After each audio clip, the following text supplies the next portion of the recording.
কেউ অবাক হও না, কেন কি ওর নিজের গাল ভর্তি মিষ্টি ভর্তি, তো ও কথা বলতে পারে না, কিন্তু তোমাদের দাদাবাবুদের নামে বলছে যে ও লোকের পাত থেকে খাবার তুলে খাচ্ছে। তো দেখো ভিডিওটা।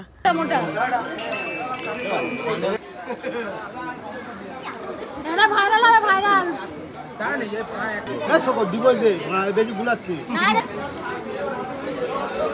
আমরা খাই, তুই বল আপনাদের খাওয়াটা কেমন লাগছে?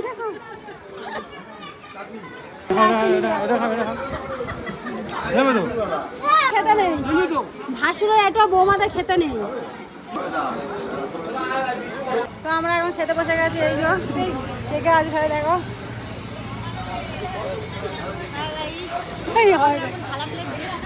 তো সবে থালা আর প্লেট দিয়েছে, না প্লেট আর গ্লাস দিয়েছে, থালা প্লেট নয়। তো চলো কি কি খাওয়া দেয় তোমাদের কাছে ফের আসছি।